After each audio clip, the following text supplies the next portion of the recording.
everybody. This is Coach Kurt with the Elvis Cully Fight Team doing an episode of the Fight House Talks podcast, and we'll be joined by my good friend Clive. Clive, I'm going to say Cliver because there was a bit of a mess up on the flyer. This is what I get for doing things late at night. So, anyways, I'm going to bring Clive on. He's from the Hastings Dojo over there in East Sussex, England. And yeah, we're just going to dive right into this. Clive, my friend, what's going on, homie? Hey, buddy, thank you for this. It's really fun. And yeah, Clive, that's absolutely fine. I'm unofficially ADHD, and Clive makes Clive a doing word. So I like that because, yeah, I'm forever doing. So it's just gone 8 o'clock at night over here, and I'm sitting here drinking Coke. But yeah, I've been saying I've had a really busy day, whereas you're over there drinking coffee. Yeah. Well, I mean, we do what we got to do because, coffee is the water of life. I forgot to say happy anniversary. Oh, thank you. Yeah, my wife and I celebrated our 17th year, and it was great. And she puts up with all my sarcasm and encourages it and all my Klingon stuff. So yeah, stick collections.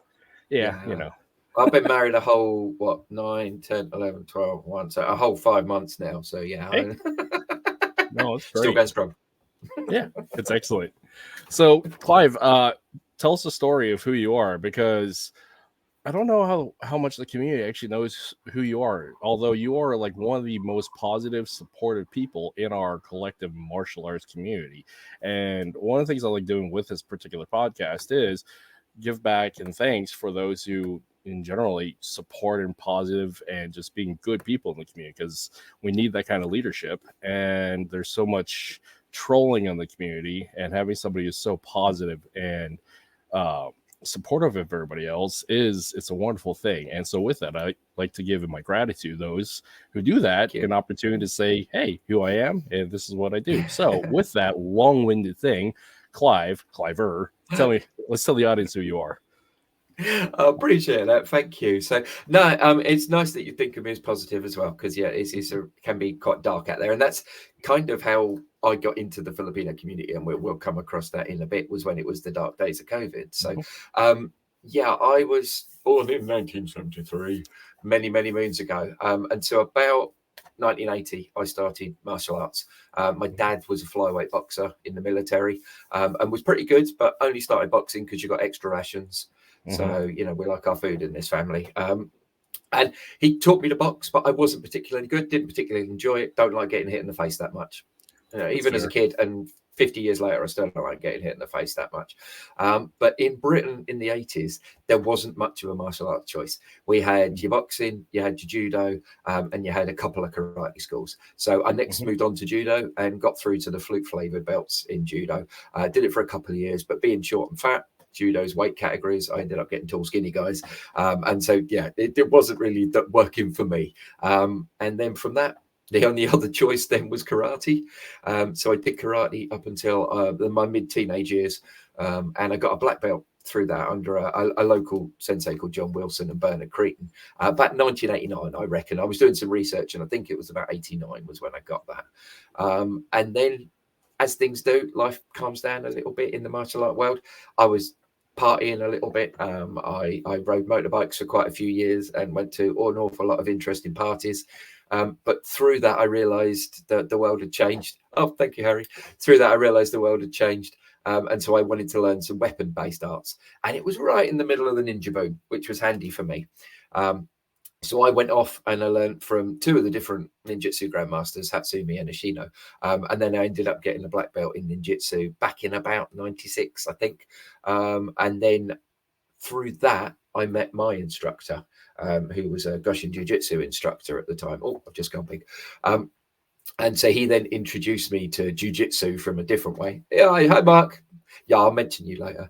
And so, yeah, he then introduced me to jiu-jitsu. And we were in different organizations. World Kubodo was the biggest one at the time for jiu-jitsu over here. And then we wanted something slightly different. As with all martial arts, we all talk about the politics. We don't want anything to do with politics, yet it's constantly all we talk about.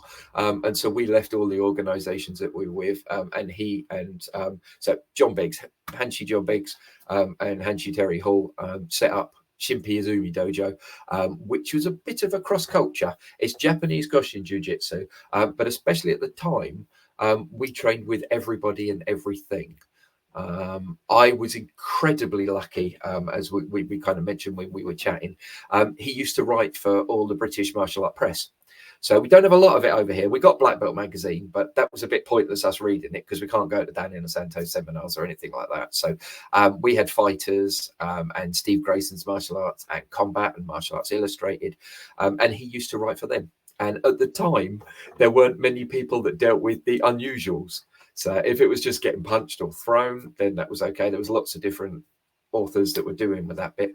But so we used to get called in to go over and meet all of these new people that were coming up. All this new, what's this, Eskrime and Salat and the Gracie Jiu-Jitsu guys and I still think it's pronounced Kilise, Phil Norman's school and things like that. And we got to meet all these guys when they were starting off and learning their art and came over here and started to teach it. And that was brilliant. Because there was absolutely no pressure on me whatsoever as Hanshizuki. I was just a guy that got taken along and beaten up. So as long as I screamed in the right places and fell over in the right places, I then got to learn off of all these masters that were willing to teach us so that he could then write about them and then they would get some publicity over here. So I met hundreds of different great martial arts instructors, most of which wouldn't have a clue who the hell I was because I was the little guy getting thrown around. And I have changed my hair over the years. Being a biker, of course, it was incredibly long. And then every time he used to get me to competitively fight, we grade one it so that there was nothing there. And then I'd grow it back. So if people think, people might recognize me as being bald, people might recognize me as being a hairy biscuit. So yeah, it's what. So I used to sneak in under the radar, but the short, enthusiastic guy with tattoos tends to get people. I think I remember you, but. Yeah, from what you said earlier, the positivity thing, thank you. That seems to have been something that's stuck, my passion for doing this. And that seems to be one of the things that people have remembered, and so they let us in. So there's some videos of Hanshi out there on my site as well, but also on different sites. He was on the World of Martial Art podcast because, evening, Anthony, that's my sensei. Is in my dojo, Sensei Tony. So I just did. So yeah, that'd be nice. I do it. I've got to, but I'll come on to the boudoir guys later because that's about where the community have been amazing to me. So yeah, I got to meet and train with all these brilliant people, and then now I kind of have to be the person giving it back.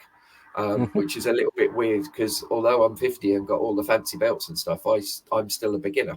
And in regards to the Filipino one, because we say it all the time, and I've got a white belt in my bag and I take that along so that I can wear it. But yeah, I'm a Yakanisa in Pekiti-Tirsia that I got a couple of years ago, which was brilliant. Thank you. I really appreciate that from two on Jared and Angle on Willie. I had some great evenings with Willie chatting over the internet and video and stuff.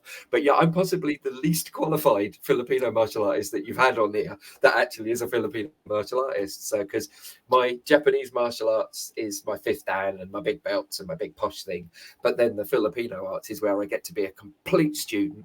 Oh, thank you, Marcus. I get to be a complete student and I know absolutely nothing. And the white belt mentality and just... When you go to Japanese martial arts, there's a bit of punching and a bit of kicking and a bit of locking and a bit of throwing. But when you go to the Filipino martial, I've got absolutely no idea what's going to happen. It could be single stick or double stick or dumo or anything insane that wants to come out of the box. And I have no choice but to take as much in as I can and get, boom, that explosion again that you get from being a beginner. And so that's great. And I think that helps me get invited to other things because my instructor, Hanshi, was very calm, very relaxed. He was pretty chilled all the time. And you might have spotted I'm a bit of a Jack Russell. I'm all jumpy and excited about everything. But I give that out to the world and it seems to come back to me. So I'm more than happy if that's what people remember of me, that the enthusiastic guy that wanted to have a play and have a chat and get on the mats rather than just talk about it. That's where I'm comfortablest. So I'm a complete physical wreck, but that's where I'm still happiest. Well, the thing what's interesting, that's an awesome background. We're going to go back a ways in a little bit. But what is interesting about culture, mentality, and just the way people present themselves, I mean, especially now on social media, but just in interaction, is you got the people who show up to the seminars and just like, I'm going to sit in stance and just argue with your brain and just have such like a negative outlook, and you can clearly tell they're there not to participate. And then you Yeah. get the people who are just excited to be there because, and that energy itself is, it catches on, and as does the negativity catch on, because I mean, you have a choice. You have a choice to be an asshole, or you have a choice not to be one when you come into these communities. And honestly, it's just, I find now, because there's, especially because of the internet, everybody is just is an authority. Everybody's a subject matter expert. Everybody's got a platform to spew out whatever crap they're going to throw out, like here. But it costs you nothing to be kind. It costs you nothing to be a pleasant human being, and it costs you nothing for to be generally excited about stuff. And so, I mean, it goes back to that little principle of you're more likely to catch more flies with honey than vinegar. I mean, Definitely. So with that, it's definitely better to show up with a good attitude, because I mean, you get access to things with a good attitude. Because when you're being here and confrontational, because like, and you also can tell for the people who've been there, done that, and especially where they're in that phase of their mental health and maturity, is if they've been there, done that, they have nothing to prove, and they can just enjoy what they're doing, enjoy the moment, enjoy being present. Versus who somebody is still like stuck in that competitive ego mindset of like, oh, I can do this better, et cetera, et cetera. It's just like, they're not there, and they're the wrong people to be there anyways. So they're not taking away what's going on at the seminar. They're not there to be a sponge and soak up whatever people are willing to give them. Because I can only speak for this country. I don't know that over a bit. I've traveled a lot. I traveled in Africa and a bit of America, but we in this country, we still have a traditional mindset, and that's where when I talk about traditional martial arts over here, I tend to say Japanese, but it means all of the traditional versions of the martial arts. The people turn up, they got the nice fancy belts, they walk around going, grades don't matter, and they don't once you've got that black belt. But when you're trying to get that certain recognition, it matters a hell of a lot, and it should. Otherwise, you wouldn't be putting the hours and the work in to try and get that belt. But then, we get people to rest on their laurels, walk around sitting on holding their belt, saying it should be done this way and that way, and well, prove it to me. I don't need to pressure test everything, but I want to play. So, and the way that I learn, I've got a huge book collection. I love collecting books, but I need the physicality of it. So I had a very, very good motorbike accident quite a few years ago, and I lost the ability to read and imagine at the same time. So when people read, are good readers like Harry Potter people and stuff like that, they can read and imagine the dragon doing the thing in the background. I can't. I can read it and take the words in, and then I have to go away, think about it, and that's when it comes up. And it kind of helps me how the traditional martial art books are, with the black and white photos of the people doing that, and then just stab them that way. That helps me because that works on my brain. Whereas if I'm just reading a load of words, it's not going to stick in. And the same with conversations. If we were closer, if there wasn't the internet separating us, I'd just go, come on, let's go on the mat, and then you can show me. And that's the way I'll learn physically, with that connection. And the connection, I think, is what the Filipino community does spectacularly well. And if you're quite happy with me to bring it around to that, when the Filipino community and me got involved, although I'd been training in it with my instructor since about 96, 97, I hadn't really been concentrating because I was still doing my Japanese stuff. And I was still a lot to learn in the Japanese world of the Iaido and all of the different bits that I do as well, the Kendo and the Jiu-Jitsu. COVID came along and kicked in, and suddenly we had to be separated from each other. And that's when I then started reaching out to people on the internet, because I'm at home. It's hard for me to do jiu-jitsu if I haven't got someone to grab hold and twist. But if I've got, I can stay at home and I can practice angle 1s and 2s till the cows come home. And I made myself a dummy called COVID Colin that lives out the back of the house. So that I could practice with someone whilst we went. And so that's when I then started reaching out to the Filipino community, because I started to get more interested in it, and it seemed the best thing to be able to learn at distance. And so all of the, what I would consider that sound like the founding fathers over there of your Tuhangelinas, and everybody. Jared, I wrote a list there, didn't I? I wrote a list of all of the American guys, but everybody basically I messaged them and they sent me back stuff to play with. And it was just, I don't have money, but I'll have a little bit of time, but I'll have enthusiasm for you. So with two Angelinas, for instance, I saw a video of his Dirty Dozen. So I went outside and played with it for a couple of days. And then I sent it to him and said, can you pick holes in this and send it back to me? And he did. And I couldn't afford to pay him to come out. I couldn't go to America and go for a session with him, but he did that for me for free over the internet whilst we were sitting there, and gave me tips on how to make it better. And then all of you guys, Paolo Rubio, you know, I've had some really good conversations with him, and the Boudoir boys, where I did a couple of evening sessions with the Boudoir guys. It was like 1 o'clock in the morning over here during COVID, but they were willing to invite me into these things. Two on Jack the tour. I you know, if the people are willing to take a chance on me, I will do whatever I can to learn from them, because they've got something to give. So, and through that, I've learned so many different bits that it's helped me to get a better understanding of it. And I certainly am not going to be spectacular, and I'm not going to be technically perfect, but I think who is?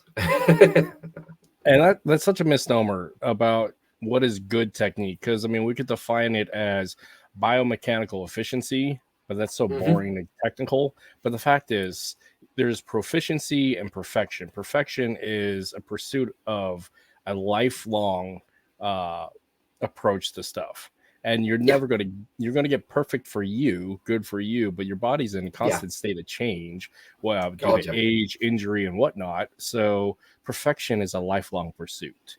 So it's just if you make it work for you within the principles of the scope of fighting, sure, that works great. But honestly, just like on all things, your experiences matter to you.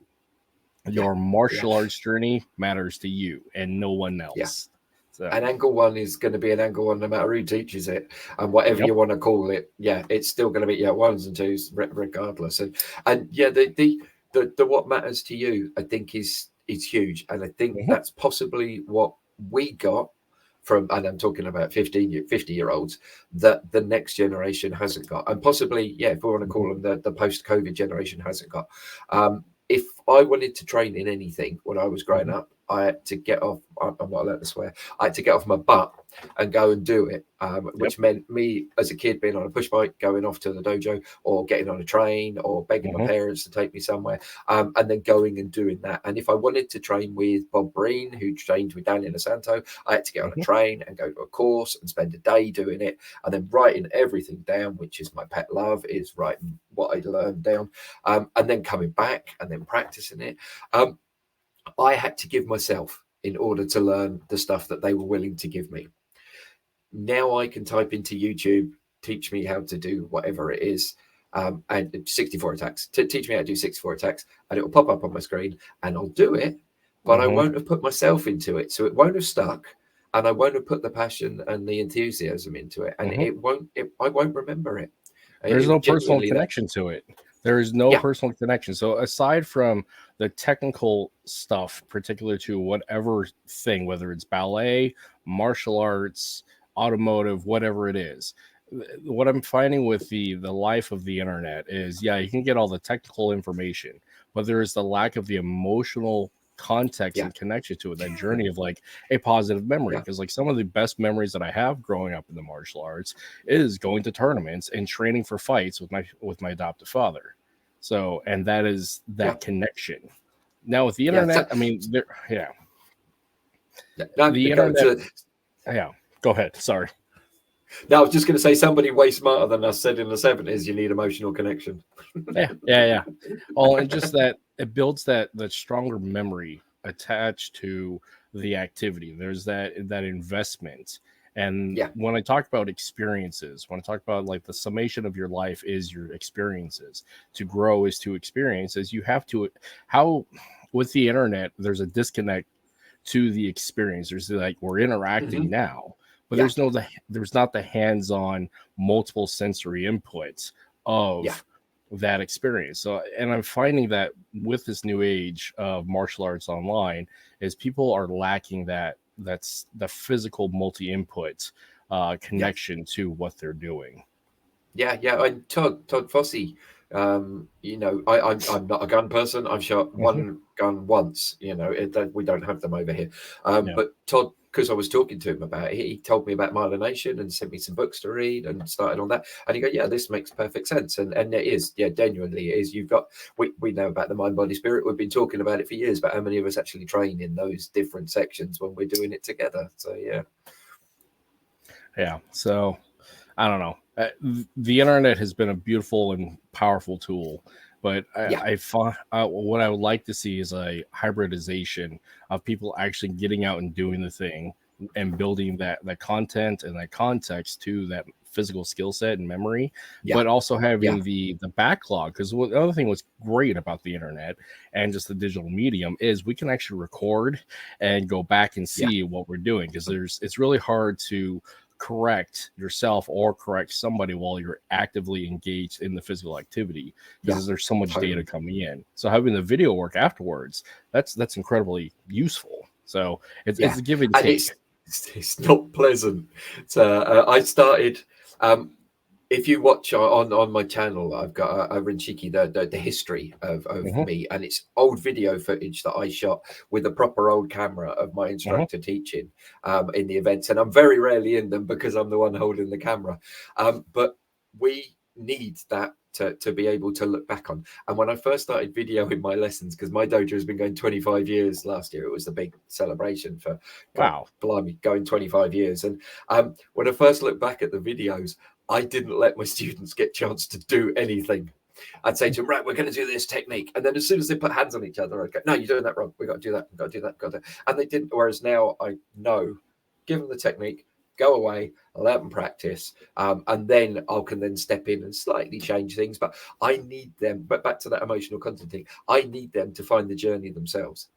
So if they don't get there, if they don't invest themselves, if I just give them the answers to the universe, they're not going to want it.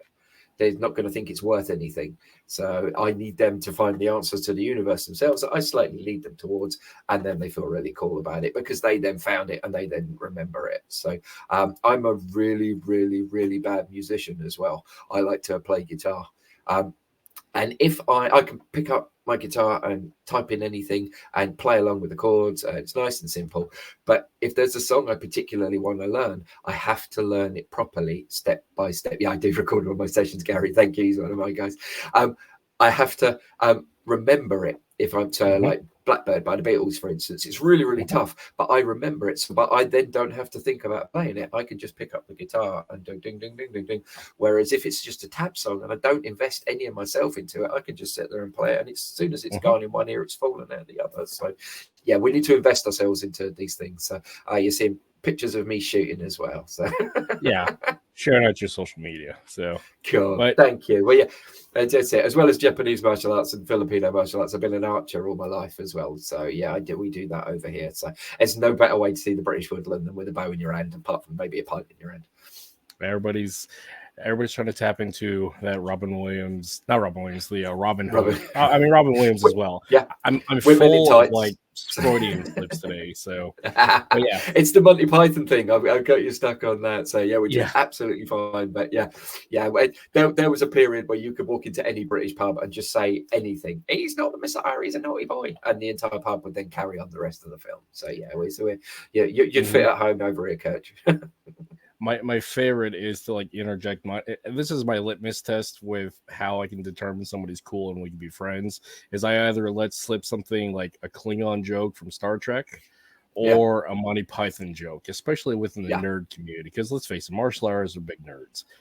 Why would we spend 20, 30 years getting beat up learning how to play with swords in pajamas? I mean, yeah, and if we do it right, we never have to do it. We never have to do these things. So you wouldn't learn to play football and then never kick a ball about. But yeah, you do it we do it in martial arts. So yeah. So my back to my litmus test to see whether or not I can be friends with a person is throwing out a Monty Python reference and see if they catch it. And I can't tell you how many people just don't get it, and it hurts my heart. It just does. In this day and age as well, I'm definitely a nerd, Gary, you know that. So I'm more of a Star Wars nerd than a Trekkie. But in this day and age, I think it's we need to laugh at ourselves, possibly more than we ever needed to laugh at ourselves, and not take life so seriously. So because there's too many people, even when it's exactly right, we do this, we practice murder, destroy. We're going to do all sorts of horrible things to people, and if we actually did it, we'd be in prison. We're not going to need it. And if we're the right sort of people, the martial artists that I've known that are the top level, been doing it all their lives, that are the nicest, kindest people on the planet. They're never going to hurt anybody, and nobody is going to want to hurt them. So I live by the Mark Denny rules of don't be around stupid people doing stupid things in stupid places. As long as you avoid that, you don't have to. But I'd say there's been altercations in my life, but no one's ever decided that's it. They're going to take me out for the love of. And again, this is where the skill sets of de-escalation is being approachable and not being outwardly offensive and aggressive is a big part of that. And so humor is healing, and humor and sarcasm is also a way to create a gap and also build a bridge. And I find that in the martial arts community, there's a lot of people who tap into that, and they're the people who we really gravitate toward. And then there's a lot of other people, because of mental health issues and maturity, that get stuck in that egocentric, aggressive mentality, and they just don't have a sense of humor, and they just take themselves way too seriously because, for one, they are men and women unfulfilled. And unfortunately, they're men and women unblooded and untested. And there's a lot to be said about people who actually have been there, done that, to really pull back from that. Well, I don't need to be so intense. I don't need to be so aggressive about it, because in the end of all of it, what's the big why? Why am I doing this in the first place? And why am I being an asshole? So yeah, my ego is never.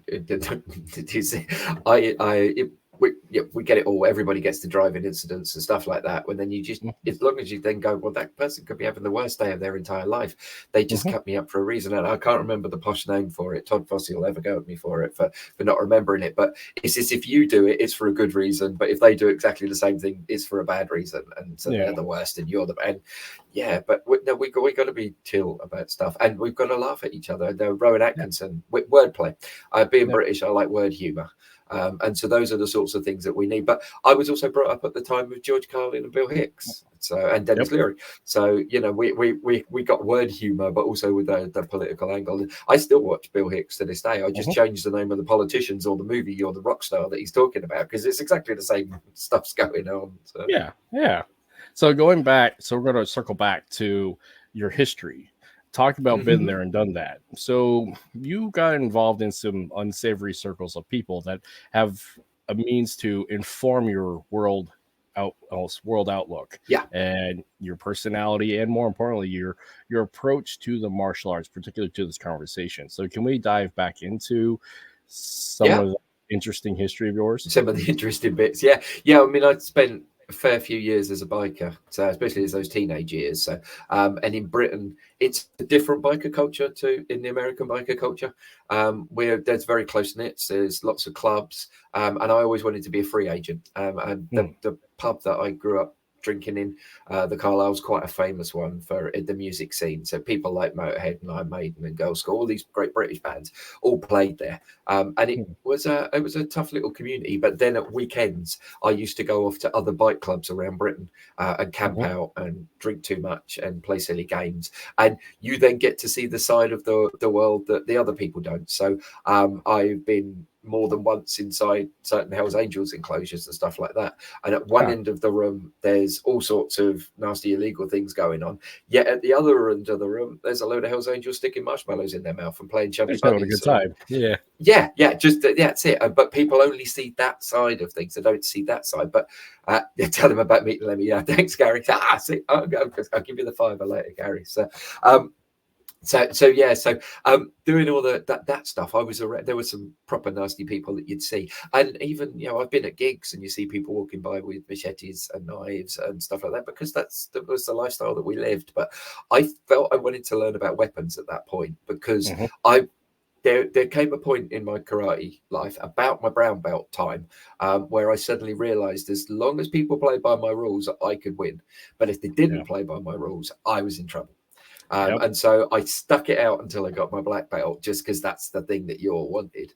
But my vision on life had already started changing. That there are different rules out there, and if you're playing by people that have got no rules, how the hell are you then going to win then? Because you can't stop them. And fights at that point, mid-90s in Britain, were still honourable, if that is such a word. It was between you and them, or a couple of people versus a couple of people. Even the football organism stuff, there would be clashes, but it wouldn't be one person versus all of his mates going around the outside of him, trying to everybody at once versus one poor soul in the middle. So there was bits of that I saw, but what Gary was alluding to, I was teaching at the Carlisle, so my dojo has changed a lot. And although we call it the Hastings Dojo, that's because that's where it started. And even I called it the Hastings Dojo when I was in Africa teaching out there. One of my students at the time, his dad was a Hell's Angel, and Motorhead, I'm a big fan of that, so let me through, came and played our local, the White Rock Theatre, where one of my students, Clive, works at.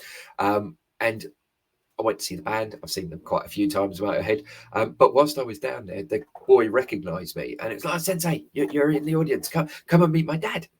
So, okay. And his dad was one of the angels doing security for Motorhead, because they tended to use the angels most of the time, Motorhead. And so I then got pulled over the barrier, and then I was on the side of the stage doing Jitsu, which is like small circle jujitsu, with these Hell's Angels, whilst Lemmy and the boys were on stage playing. And I'm slightly deaf in this ear because Lemmy used to have a speaker with a hole cut out of it, and I put my head close-ish to it. It didn't go anywhere near it, just to see how loud it was, because I had the opportunity. And so, yeah, I'm not at my best in this ear, which is possibly why you keep seeing me push the headphone back in that ear, because it's not as good as it would be. And then, yeah, we went out with Lemmy and the boys afterwards. And I describe him, because I have a huge affection for the musicians, of course, that I grew up with, as an evil Santa. Because he basically just sat on the chair all night, and they just brought one girl after another for photographs, and he just sat there drinking. At the time, he was drinking vodka and orange juice, because the Jack and Coke, because he'd been diabetic. And so, yeah, they just kept bringing different girls and taking photographs, and he was just sat in there as bored as can be, just slowly drinking the night away. But it was immense. But even this week, I found out that we had Steve Harris from Iron Maiden was down the road this week. So Hastings has a huge tradition of live music. We used to be the place that everybody came to either before they went to Europe or when they came back. So we had Jimi Hendrix, for instance, played Hastings. He played on our pier. Pink Floyd, it was the last gig that Sid did before he walked off. We've had The Who. We've had everybody. And, of course, the Beatles are just down the road. So Paul McCartney's just down the road. So, yeah, we have Beatles days and things like that in Hastings. But that is a pub culture that we've got down here. And so on a Saturday night, if you walk along the seafront, because we live right on the south coast, you'll hear 15, 20 bands playing, and there'll be all sorts. You'll have like rock music to the heavy death metal-y stuff to folk music, and you can walk along drinking, finding the one that you want. And yes, alcohol does lead to a little bit of silliness, but as long as people are cool and you keep your wits about you, if things start to look a bit silly, if your spider sense is tingling, don't be there. So it's as simple as that. Get out of there. But on a set, we'll go back to the football thing. I'm Bob Marley. Yeah, Bob Marley played the Delaware as well, Gary. Yeah, so we had all these great names. And so then because of that, musicians now want to come and play here, because they can say, oh, I played at the same place as all these great people. I'm not a football person, and I'm not a rugby person. And to be English and say that is like really weird, because the first things most English people say when they meet you is, who do you support? And I used to say, like, what? I don't support, and it throws them. They don't know what to do. But my instructor, I don't support the American sports ball either. Yeah, there's not enough people getting punched in the face. So, but yeah, anyways. Oh, see, we have that. So yeah, we had all the joys of football hooliganism back in the 80s and 90s.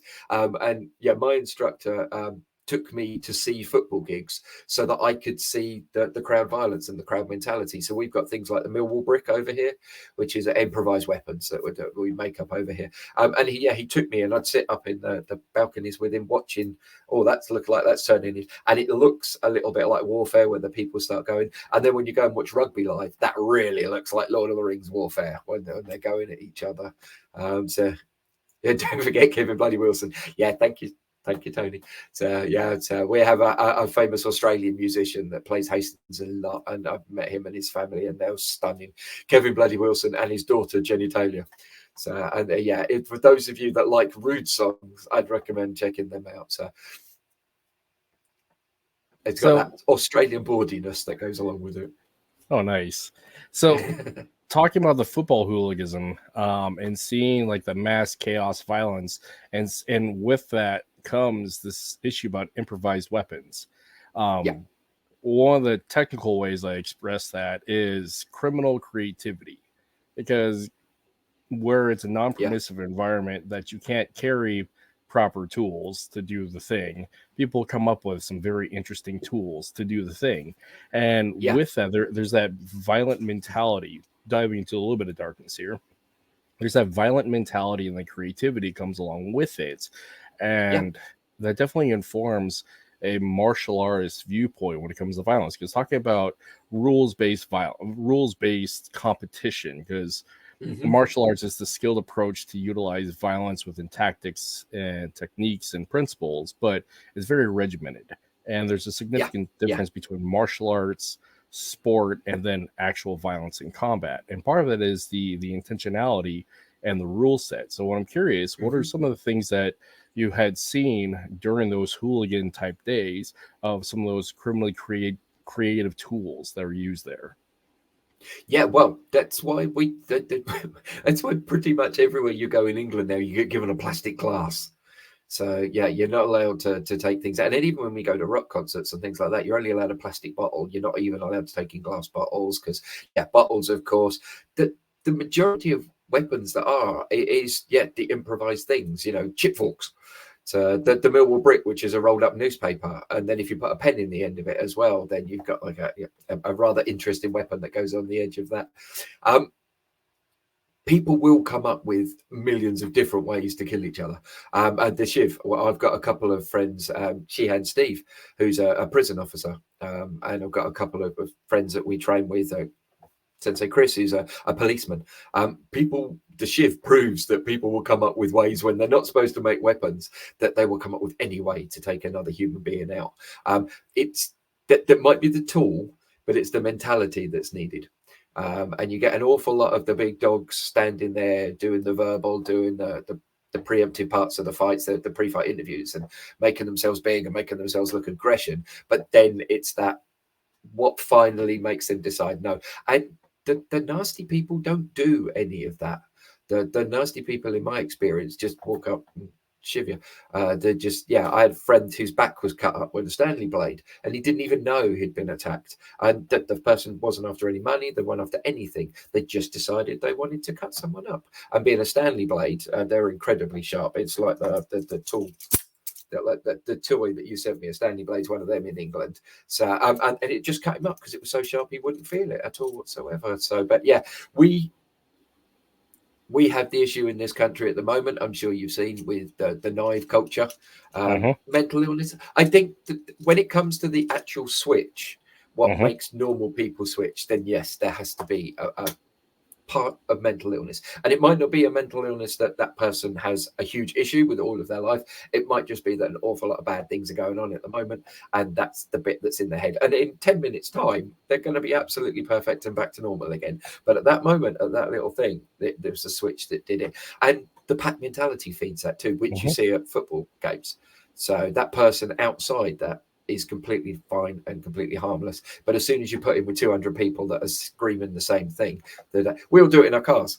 We pull up next to each other in the cars and people start screaming and shouting at each other. But as soon as you open that car door, it stops. It's like the two dogs barking at the fence. As soon as the fence goes away, everybody calms down. And actually, I didn't really mean to hurt you. But it's that little switch that makes people jump. And as I say, being English, we tend to think of America that everybody is walking around carrying and shooting each other, and it's constant mass attacks, because that's all we see on the TV is that. And the same way that you probably think all that happens in England at the moment is everybody gets stabbed to death, and there's machetes and there's zombie swords and everybody's running around doing that. And the reality is that it's not that bad, but it's the same as everywhere else on the world. Mental illness, poverty, and some people are just that way inclined that it's going to happen to it. So there's I wouldn't even say we have a problem with teenagers or anything like that, because traditionally that age group, no matter where you are in history, that age group has been the ones to look out for: the mods and rockers, the punks, the bikers, and now it's whatever they call themselves now, yardies and that sort of thing. It's just a different, it's still that age group. It's just our generation, and now looking back at that generation and going, oh, those teenagers are young and scary. And no, they're just going through the same things as we were going through. They've just got a different way of dealing with it. And I partially believe there's a desensitization that's going on with the movies and video games and songs, and just the degradation of society in that sort of way. But I also kind of don't really like that thing. Lieutenant Grossman's books are great, but I don't want it to be that way, if that makes sense. I think there's probably more to it than just the society is going to pot, and that's why they're picking up knives. I think that there's a big issue that's been going on in Britain for many, many years, when we got rid of youth centres, places where teenagers could go and do sports for free. So places where teenagers could meet for free. And then when COVID kicked in, people weren't talking to each other. People weren't getting that emotional content. They weren't touching each other. So I have a little fun. I think my stepson's behind me, and we play a little game when we go out to fast food restaurants, is to try and get the teenage waiter or waitress to look at us, because they can't gain eye contact with us anymore, because they haven't learned to get eye contact with us. But partly because of COVID, when they were at that period in their lives, they were chatting up people through their phones, they were texting, they weren't talking to people, they weren't engaging with people. And so, so Kenny, all right, Harry, come here, look. Yeah, come say hi. That's Harry. Hey, Harry. What's going on? He says thank you for the stickers you gave us, by the way. So because I got t-shirts and he got stickers. Oh yeah, nice shirt, by the way. Yeah, well, he's got to be done, and I don't need to publicize myself. He can do that for me. So cool. Nice. Are you off to bed? Yeah. Sweet. You take it easy, man. See you in the morning. No, love you. Cool. So yeah. Oh, go ahead. What it sounds like, and this is just universal, is, for one, investment in our youth, because this is the other hat that I wear and I've worn for many years as a community youth advocate. And what this sounds like is, institutionally, we have lost this culture of mentorship, whether it's men to boys or women to daughter or women to girls. Is that we've lost this institution of mentorship and building this care and guidance process to help move the next generation to survive, to become adults. And now a lot of that, of course, starts with all of that starts with parenting. But as we've seen across the board, it's still a tribal thing. And so with an investment into public safety, by creating and having these organizations, institutions, and facilities and programs to help kids stay out of trouble by keeping them busy, interactive with other people, so they can learn those social skill sets of de-escalation, conversation, attentiveness, present, and being present. What comes with that is obviously isolation and a lack thereof awareness and capability. And this is where looking into violence and the scope of violence, because there's the aspect of criminal violence, which is when we talk about mental health and everything else, I mean, criminal violence is its own category. And then we deal with this issue about disproportionate escalatory violent responses, because when we grew up, we could actually still fight in the schoolyard and it would be settled there. And we had an apparatus. Our schools would say to the other school, there was only 3 schools in the town that I grew up in, and we'd say to the other school, we're going to meet you in the woods on such and such a day at such and such time, and we'll beat you up. And we did. And it stayed at a certain level, and there was an expectation, and with that, it just, like I said, it's just stayed at that level of violence, and it's very ritualistic. It was ceremonial. And you kind of got it out of your system, and it was done. And then the next time it was a games thing. And then from going to school, we had the pub culture over here, and the pub that I grew up in, the Carlisle, was very strict at looking after us. So I can get away with saying it now, but I might have been drinking underage. But it would be the case of, well, you can go and have that, but sit over there and be quiet and be respectful. And if you're an idiot, we're going to throw you out and you're not coming back. And we all Yep. kind of sneaked in and did that. And then over time, and then we then passed that down to the next generation that came in Mhm. of doing that. And then in Britain, we don't have the pub culture anymore. Lots of Yeah. pubs. I mean, there's like 4 or 5 closing a day over in England at the moment. Our pub culture is disappearing. But also because of that, the culture has then changed to a gym Yeah. culture, which is kind of weird in England to see that you'd think the kids are being healthier because they're going and they're exercising, but they're not doing the communal thing. They're putting Yeah. their earbuds in and Earbuds they're in and you're just exercising. doing So yeah. they're physically working themselves out, but they're not working out their mind, and they're not Mhm. communing with the people that they're exercising with. And so they're missing that part of it. So we might have been unhealthier physically, but mentally and spiritually, we were much healthier than they were now. Whereas they are much healthier physically, but they've not got that other bit. And they've not got the, you get your parents telling you off at home, but then if you went Mhm. to the pub, you got told off by the senior guys in the pub. If you were Mhm. in a motorcycle club, the older guys would tell you off about that. If you were in any sport, then the originators would be telling you off about that. So everywhere you went, you were kept in line by different grown-ups. So, and then the scary part now is that we're the grown-ups. Yeah. And so, yeah, that's bizarre when people come up to me and ask me my advice at martial art events and Sensei, should we be doing this? And I go, I don't know, go and ask him over there. He knows what he's doing. And then I look down and go, oh, no, actually, yeah, Oh wait, it's I me got a you black should be belt too. asking. Yeah. Yeah. Oh, damn it, you're right. It is me. So, yeah, and then, yeah, but that's that mentality. They didn't have, and it's not a looking after kids and teaching kids, but in a nice way, not in a, Mhm. we have an awful lot different ways of teaching now. Mhm. Through my instructor, I went and learned NLP. So my instructor was a hypnotist as well, and was a master practitioner under Mhm. Richard Bandler. And then he got me in to go and do, so I did my licensed practitioner. So it's learning how to use different words to engage Mhm. people and how different people study and different people learn. And, I'm dyslexic. But back when I was a kid, I was just thick and stupid. I wasn't dyslexic. I only got diagnosed as dyslexic about a year ago because my missus realised that all of the workarounds that I come up with are traits of dyslexia.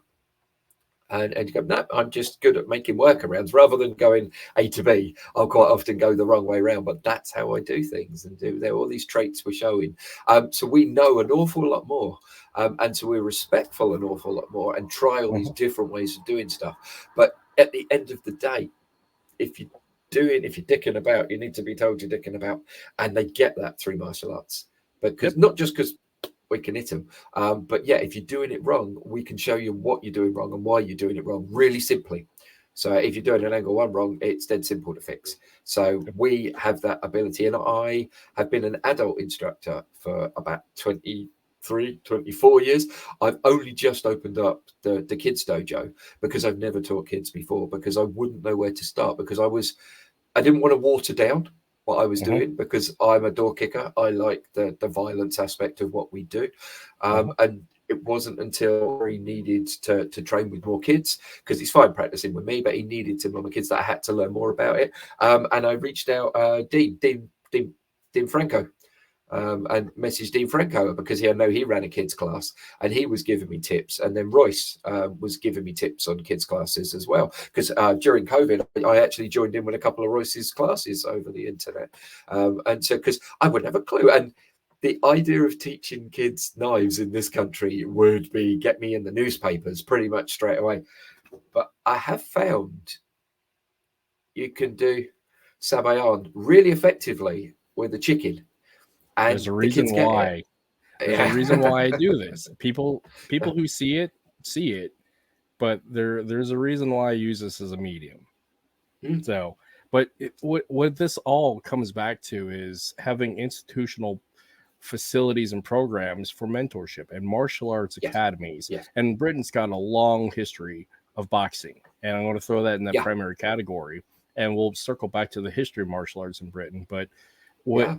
for this point, martial arts academies are one of the few places where you can have that structured mentorship program with physical and instructional accountability, and it's tribal learning where the experience of the elders come back to teach the Yeah. next generation. They go Yeah. through uh, the process of learning it, being tested by it, and it keeps people humble. And with the lack of those kind of institutions, this is where we run into this disconnect about social interaction, physical accountability, social accountability, and we're stuck and isolated with that. So circling back to it, you've been a professional, you've been an instructor for 25 years and ran a dojo for how many years? Like 20 plus? 25 at the Hastings Dojo, and I've been a student for 43 years now. So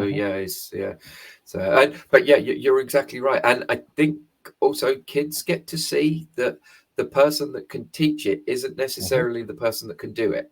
So, Mike Tyson would knock me out, but Dan Castaneda could tell him how to knock me out.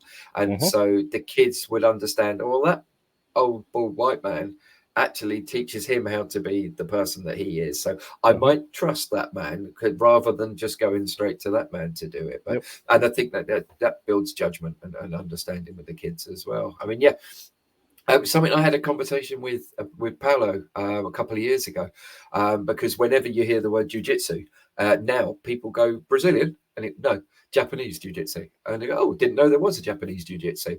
And you go, it's been in Britain since roughly 1900. So we had the Tenney brothers, and then a couple of other instructors came over really early on.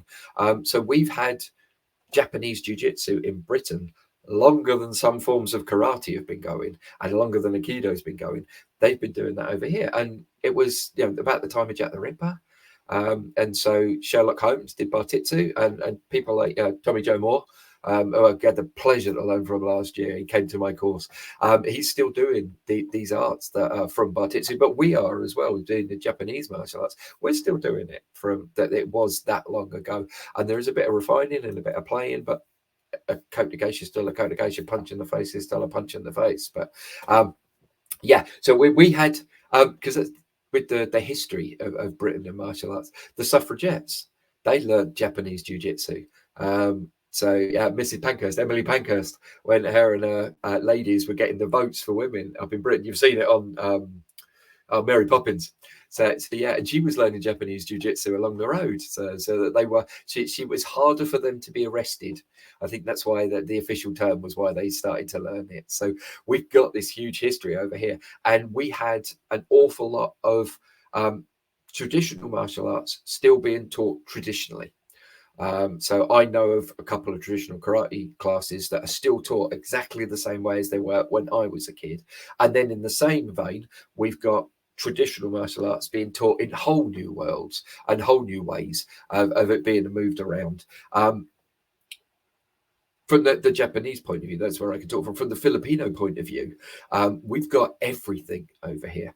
We've got huge amounts of instructors and huge amounts of great names. And I was talking to you earlier about a British TV show that we had over here, which I think started an awful lot of the British people learning the Filipino martial arts. It was called The Way of the Warrior, Eskrima, the Filipino way. And when I was talking to you, you were able to find clips of it. And it was that's it. And we had this on a normal TV night. It was a documentary, and it was an H-series documentary about martial arts. And one of the nights was just about Filipino martial arts. And so we were able to see this as kids. And it's wrong, but I'm of that era. I love the fact that people are still walking around having a cigarette whilst they're fighting. And it's proper old school, down and dirty martial arts. But this is what we saw. So the people who are grandmasters now over here were inspired by that and went over and learned from it. I'm just saying to you, I have an awful lot of broken brains, so I write down an awful lot of things because I've had way too many concussions. Just from my little experience, and I've only been learning Filipino martial arts since 2005, really. So in 20 years, we've got Balintawak. So of course we've got Richard Cotterill and Martin Silato doing Balintawak over here. There are other instructors, but I haven't trained with them. Okay, so these are only people that have crossed my path. In the rapid harness world, we've got Eric Amada and Pat O'Malley and Nigel Hedrick as well. And I know Pat I'm pretty sure Pat is probably in that video because he had beautiful golden lion's mane hair when he was younger and was an absolute demon. With Dakayana, Marcy Harding and June Dakayana set that up over here. And I didn't realize until researching that my instructor, Hastings John Biggs, was one of the people that helped to set that up over here. We've got KI. Rusal Karim, I've trained with over here just briefly. In Pekiti-Tirsia, of course, we got two on Jim. I've only had a couple of lessons or two on Jim, but him and his family have been so welcoming. It's been insane. Now they call me Uncle Ozzy, which is great. So I put the little glasses on for his little stunning daughter, and they're the people that gave me this as a present last year, so that I could practice with it. Also with two on Jim, Ishmael Ammar. He used to live over here. I met him at an event, and then he moved to Dubai, but still kept videoing me, and we still kept communing and trying to teach me. And all of these people didn't make really any money out of me. Nobody. They did it for the passion, for the love of it. We got John Cabalis with the PDK. In Jukondu, we got Bob Breen, Rick Young, Willie, of course, Willie Rossini from Pekiti-Tirsia. Mark Tucker as well is Pekiti-Tirsia that I've had to train with. In the Lightning world, Guru Tom. So I'm not sure, you must have chatted with Guru Tom over this, but yeah, the man moves better than I ever will. So he's such a beautiful mover. And because he's a dancer. Yeah, and it really shows. I can't stab the man. You can't get close to the man because he just moves. That's just a toddle. This is nice and easy. He doesn't get there. Yep. And Patrick Chris keeps inviting us to go to Guru Tom sessions and bringing me cakes and stuff like that. It's mind blowing. So Capitirana with GM John Harvey and GM Jude Tucker. John as well is one of the old school over here. And my instructor learned from him many years ago. And when I first started learning Filipino martial arts, John was incredibly nice. And he's the people, if you see me putting the helmet on and getting hit really, really hard, it's his events that I get invited up to. And the fact that he's willing to invite someone that A, isn't a student of his, and B, knows full well that I'm not good.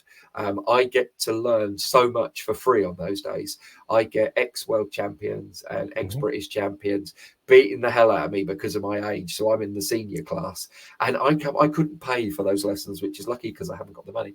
But I come away with all these bruises and lessons that I've learned, and I'll go to these events and I'm going, right, I just want to get an angle 2 in. That's all I want to do. I want to do something different. I'm going to do it. An Amaniko or something.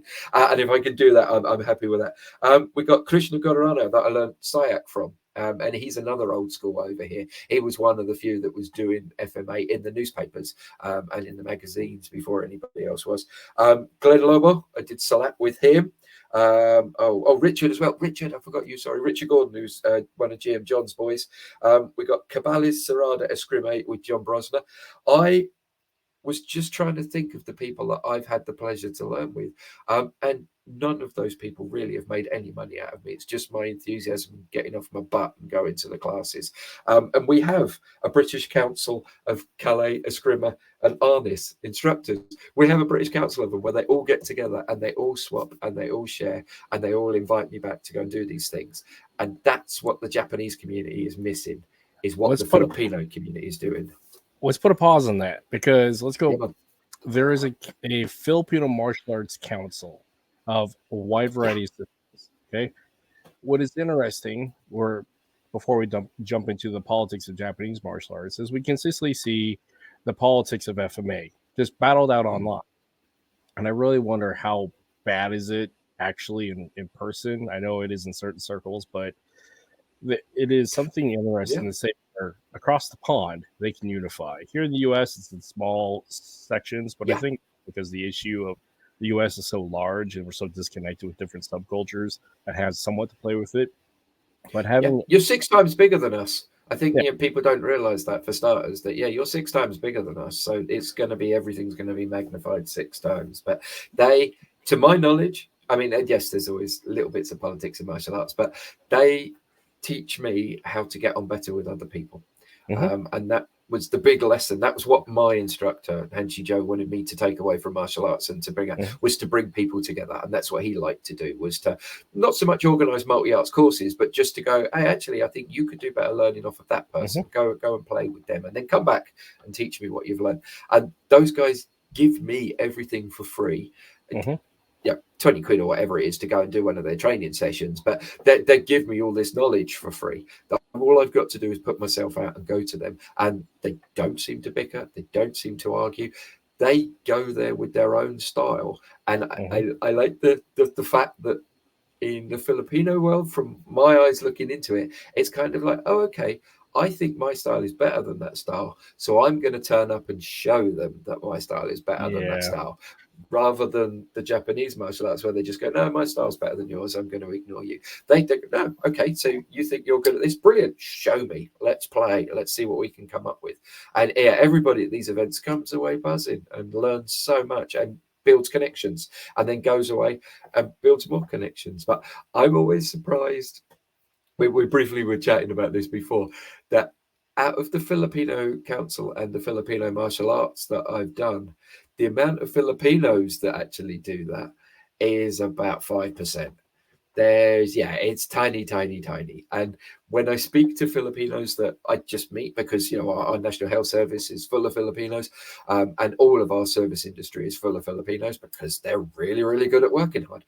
And I say to them, oh, do you do martial arts or anything like that? They haven't even heard of it. They don't even know there's a Filipino martial art. And my brain instantly goes, what? How do you not know this? And I was talking to someone who grew up in the same town as Grand Tuon, Leo Gay. And it's like, you've got Grand Tuon there. How do you not take the opportunity to go along and get beaten up by the man? But then we come back to the historical English or European martial arts society. How many Brits actually do that? And I did.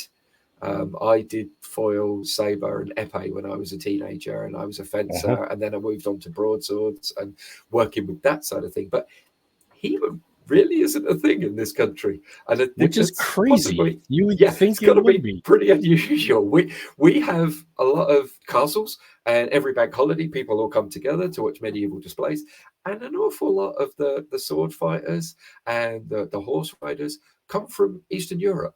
And they bring their horses and their swords over here to fight in England because they want to fight at these great castles that we've got. But it's not our guys doing it. We are very good at fencing. Our Olympic squad's pretty damn good at all of that.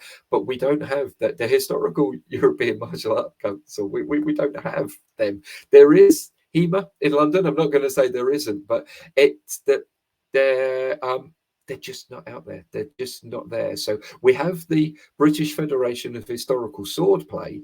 Their name crops up an awful lot more than HEMA if you're looking for it, which I guess being England is because it's more British rather than Europe. But yeah, we if you go to any scout hall or sports centre or any community area in Britain during the week, you will find martial artists there, but you won't find sword fighters there. You won't find people doing, there we go. You won't find people doing that. And it's weird that our culture doesn't do that, the same as the Filipino culture doesn't do Filipino martial arts. Which is funny. So this is me and Cooper in my backyard over the summer playing more with HEMA than we do with FMA, which is, it's an interesting dichotomy of, I'm a Filipino martial arts instructor with lineage, but I play more with German longswords and rapier work than I do with FMA. It's so odd, but it's interesting though. But it all crosses over. Yep, we've only got 2 arms, 2 legs. The body is only going to be destructible in so many ways and protectable in so many ways, and it's just changing, adapting, and doing that. When we go to in the Japanese world, when you do different gradings, there comes a point where they just throw weapons at you and go, right, here's a tonfa or a sai or a kama or a different size piece of stick. Go and use it. And it's about how can I change, adapt, and overcome with this weapon? How can I, what's the sharp bit? What's the blunt bit? What's it for? Is it for poking? Is it a blunt force trauma? Or is it a stabby? Stabby. Carrot of Doom. So is it a blunt force trauma or is it for stabbing? And it's using your brain to come up with that. So to a certain degree, any martial artist, because of what we do, should be able to pick up any damn thing. And pretty, it's going to take a bit of effort, but I could make it deadly if I needed to.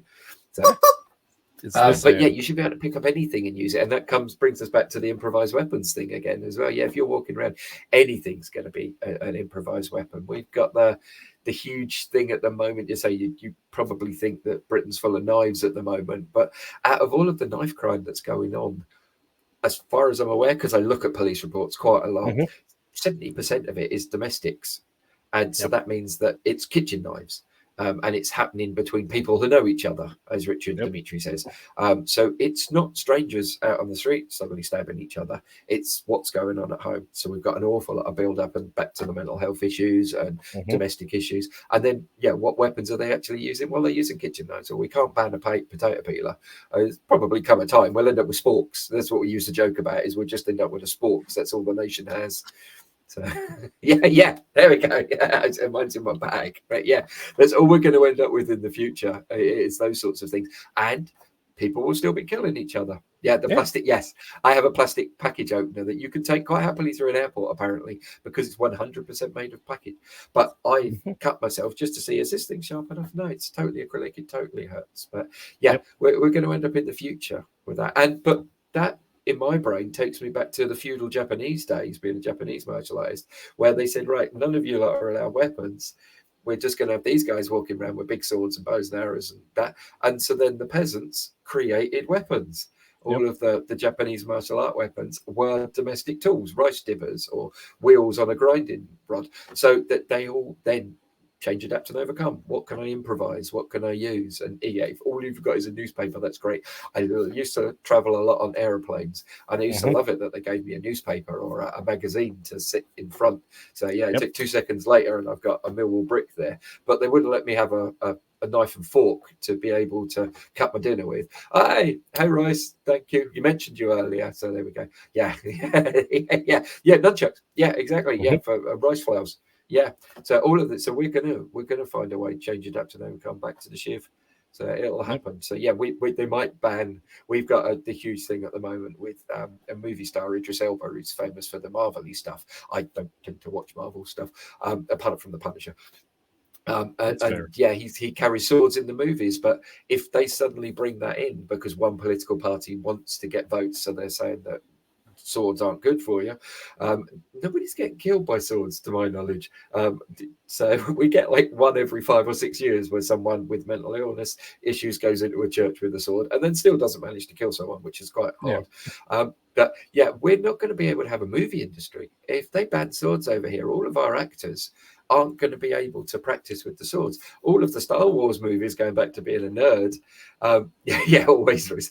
They're not going to be able to practice that because all of our masters at arms and all of the people in our spectacular movie industry aren't going to be able to teach people how to do these things. They're not going to be able to practice. We already got rid of our Olympians when it comes to small bore pistol. And all of our Olympians back in the day when it came to rifle shooting and pistol shooting used to be in our army and our police. And now they have to go to France in order to practice using the weapons that they're going to use then to represent our country, that they use on a daily basis to protect our country. There's a weird...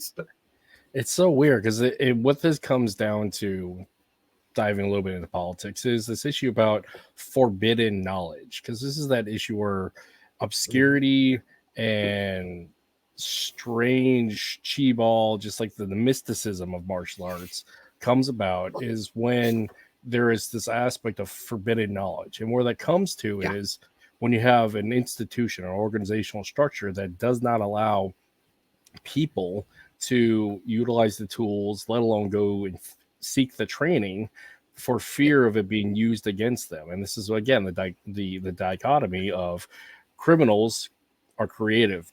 And honestly, when it came to it from the perspective of the Japanese dealing with the Okinawan peasantry, let's face it, the Okinawan peasantry had to be criminal to rise up and defend themselves. So it's this consistent cycle. And to my knowledge, I mean, I'm not a huge history scholar, but to my knowledge, anybody that's had their weapons taken away from them for a certain period was never then given back to them. It's like, okay, that threat's over now. You can have your guns back or whatever you need. So we don't tend to have guns over here. Farmers have guns for using as a tool, but as we know, weapons are tools. So I have knives, of course. I'm a knife instructor. I pretty much kill Amazon parcels. That's pretty much it. That's all they're for. They're package openers. So yes, if need be. But that's not the reason why I've got them, and that's not the reason why I practice with them. It's for the other side of the art. So it's martial and art, military, and also the art part of it. So I'm not particularly good at it, but I can do a Carenza show in the bits and looking spectacular, or I can just put the helmet on and go and hit you with it. So it's Guru Tom, hello. So it's martial and art, and I think we need both of those bits. And with the community teaching, when it comes to teaching kids and the next generation, that's what they learn from us. As I was brought up with bows and arrows and sticks and knives, and because I was brought up with them, I was brought up with a healthy respect for weapons, and so I didn't muck about with weapons. And yes, I was a teenager. There were periods where I pushed it, and I learned my lesson because I got cut or I hurt myself with an arrow, something like that. But if you don't learn up with those that could grow up with those things, when the time comes for you to need those things, you're not going to A, know how to use them, and B, not have a healthy respect for them. If you have a healthy respect for a human life, you wouldn't be carrying a blade around with you unless if you're carrying that means I'm going to use it.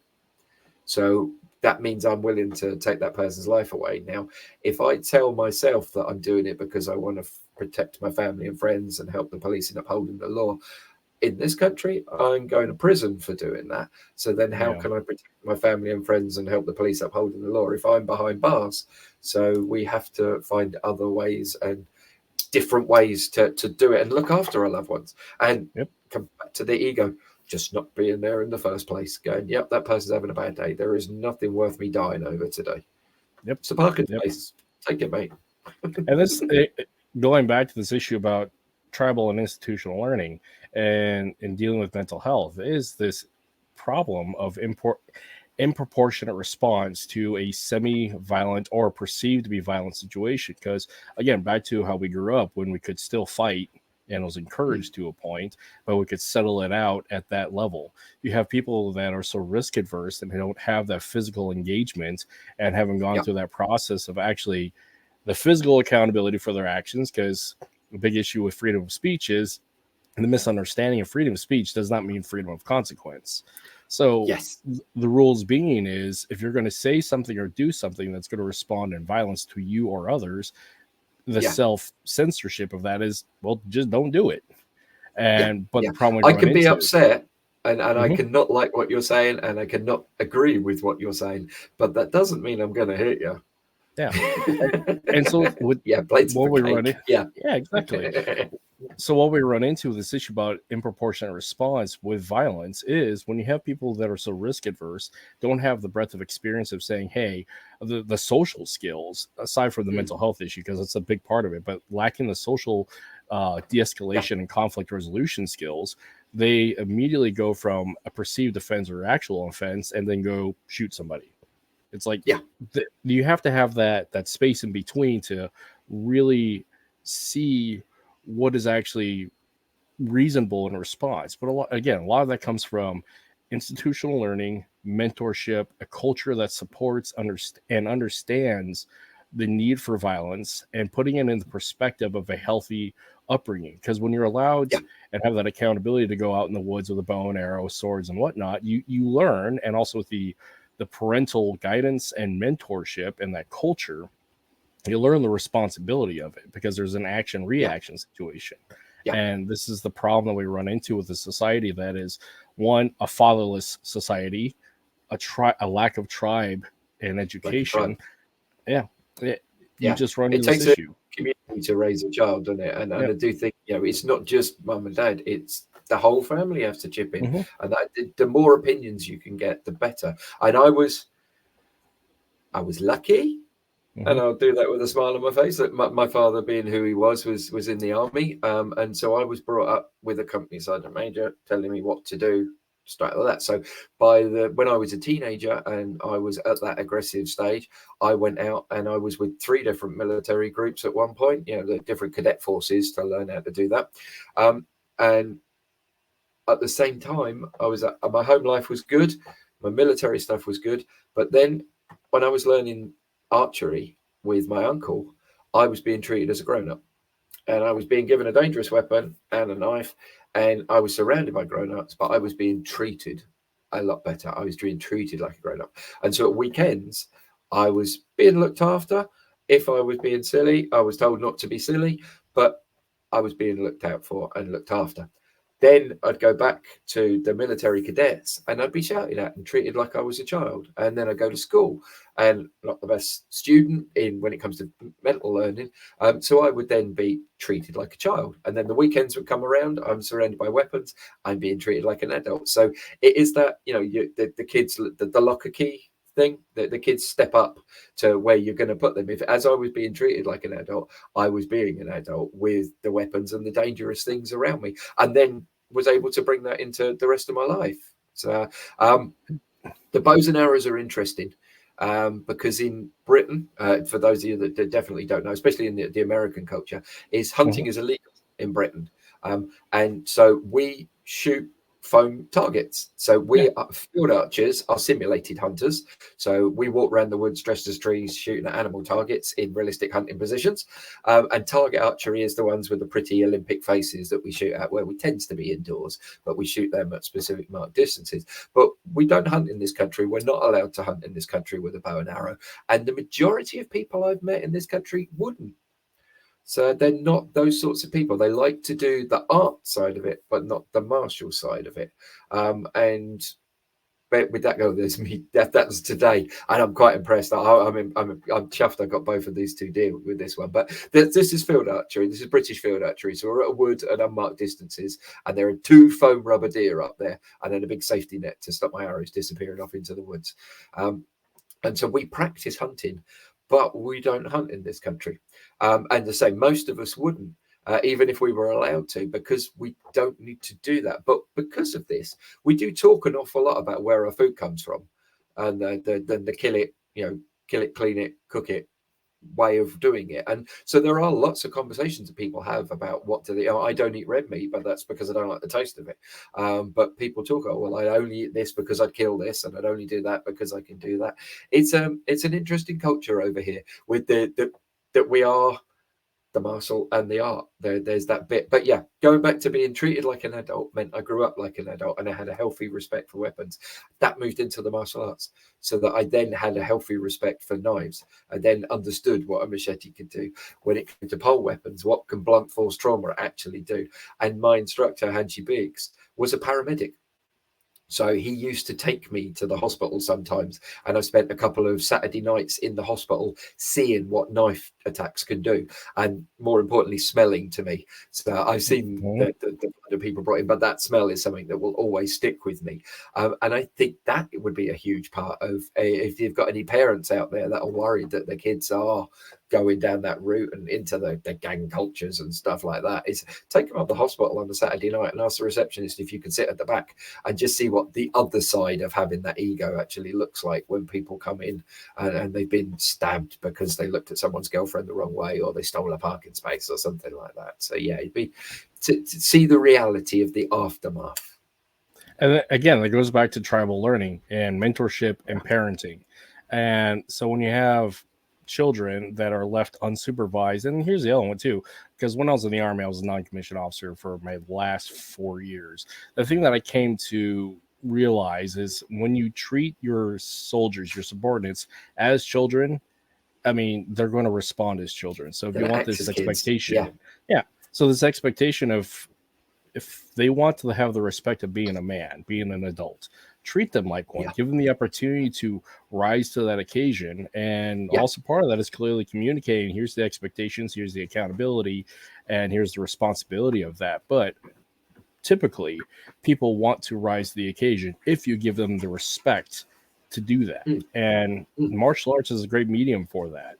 So yeah, It is the best. It's, and as we said kind of like at the beginning, if you do it right, you never need to use it. We spend our entire life learning how to do these things, and then we don't need to use them. It's not that we wouldn't use them. We don't need to use them. We're nice people. We don't put ourselves in silly situations. I don't go and use the cash point at 2 o'clock in the morning in an area that I don't know. You know, we're smart. We use our brains to get around this. And yeah, we don't need the pre-fight interview. We learn it all, and it's good fun, but we don't need the pre-fight interview. Yeah, and again, this goes back to been there, done that, and this is because the argument comes into a lot of martial arts is about pressure testing and sparring and fighting, which those are clearly the means of which we can test the skill within a controlled environment, of course, with rules. But when we're talking about the chaos of combat, the application of violence, obviously a normal person can't go out and test their violent skill sets in a wide variety because that's not normal. So having the other side of that, the realistic expectation and reality of going and seeing, here's the outcome of it, here's the process of what occurs with it, and building that healthy respect is a form of pressure testing that I find that a lot of the theoreticists don't have, because they have this idea of like, well, I'll cut an angle 1, angle 2. Here's the technique that we're playing, but without the actual understanding of not just the physical pressure testing against a resisting opponent, but the intellectual process of saying, hey, let's go cut a piece of meat. Let's go see the accountability of the response of this is a blade against meat. And better yet, the smell of it. And the smell is the one that I remember. Yeah, so that's why that'll always stick with me. I can see it, you know, it dates with the NLP training. I can picture the scene. I remember what it looked like, but it's the smell that sticks with me of what that was. But that was part of him teaching me in the way that he taught me, and because I'm a visceral person, I needed to get that hands-on and that sort of thing. It's easy for me to look at a book and learn all the veins and the arteries and what cuts this and does that, but if I can see it, that's different. And then the aftermath of it, what actually happened to that person that was cut, how did they ever regain the use of that limb, what did it do to that limb, and then what did it do to the rest of their life and to the person that did its life. So because you might have won the battle, but you ain't winning the war. I don't know much about the litigation side of things because that doesn't tend to happen over here. But if you end up, you can get not only the police getting you in trouble, but also then the family of the offender getting you in trouble, and the amount of monies that all these things are going to cost. So you might have a silly altercation that could have been done by buying the person a pint. That's then going to take 20 years of your normal life to sort out, but then you'll never get it out of there what you did. And or if it happened to me, then what I've got to go through with the physiotherapies and stuff. So as martial artists, we've all had operations because of our martial arts. So we've all learned what bits feel like when they're cut open and they shouldn't be cut open. So we avoided the warranty because of our extracurricular activities. Where I was self-employed for many years, and we used to get people come around to the workshop and try and sell us all health insurance and things like that. And so they just used to bypass everybody.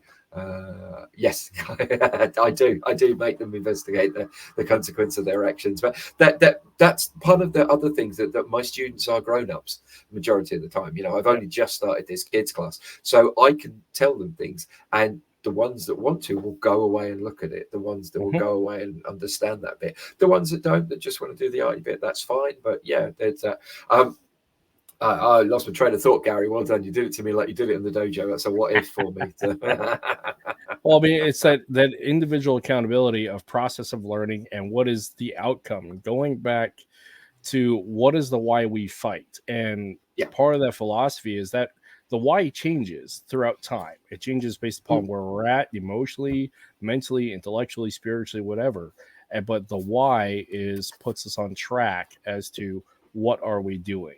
And the thing that I've come to at my point in my life is why we fight is because I do it out of love. I do it for the perspective of I love the martial arts, whatever it is. I love what this does for me, what it has done for me. And I also do it for the love of those immediately around me, such as my wife and my children. Yeah. So, and no, so totally. I said about my Daft books. I wrote down last week, are we an asset or a liability? Because this changes about every 10 seconds. So yeah, but yeah, you do it for the people you love, but am I helping the people that I love when it comes to that thing? And then am I going to help them later on? And what's going to happen with our lives? So with that topic, why, to use fight, but why martial arts? Why do you still do it? And why do you continue to teach it? And what does it bring for you in your personal life that continues that fire for you? Yeah, well, a lot of these sorts of questions crop up every so often, and the easy answer is because we know no other way. Yeah.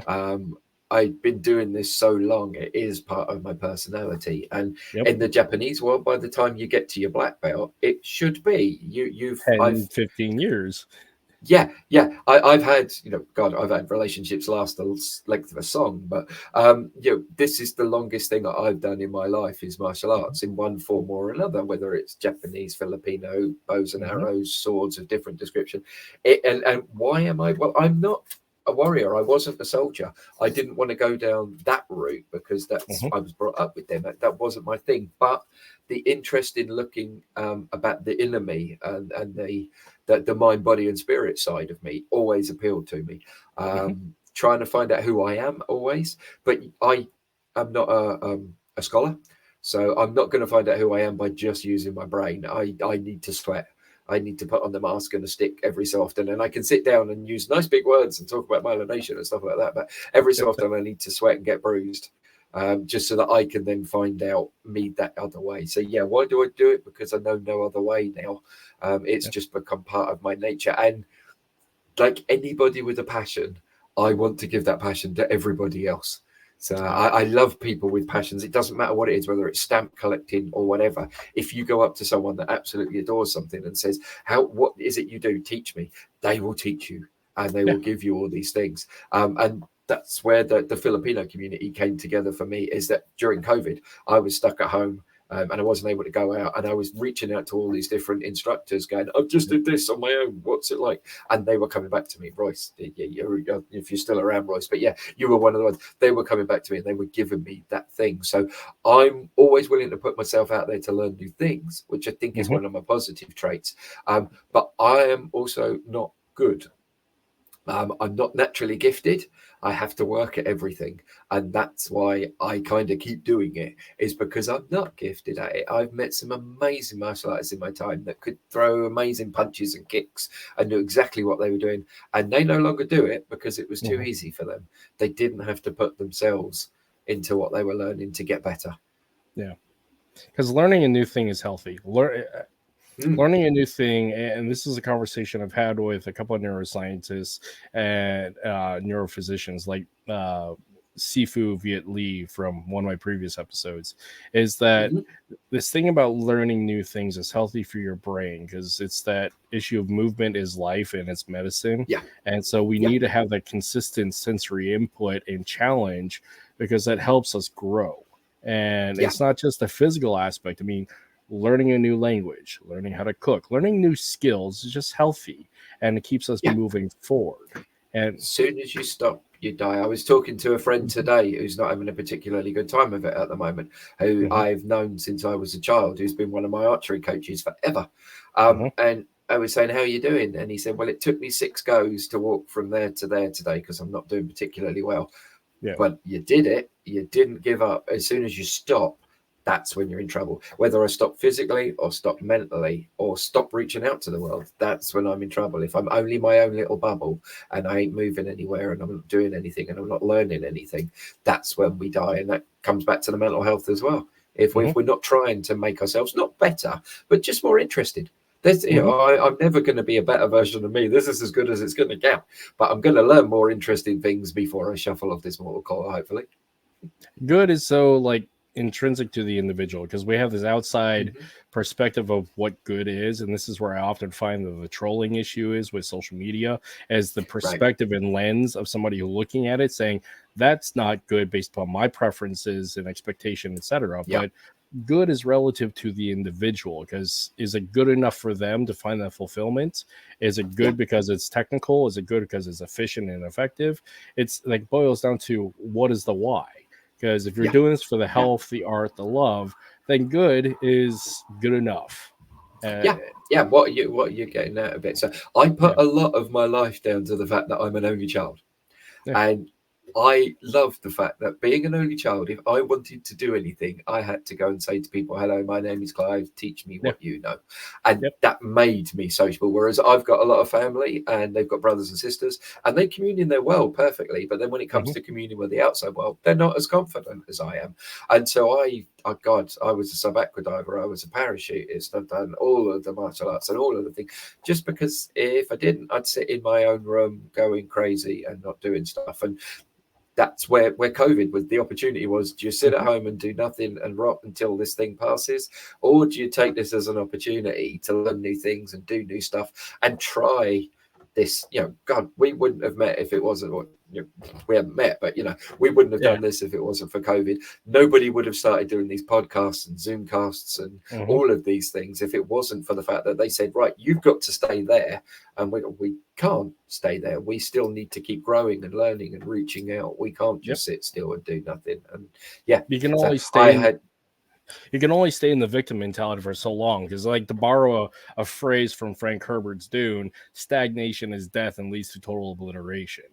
So again, movement is life and it's medicine. So we got to keep moving forward.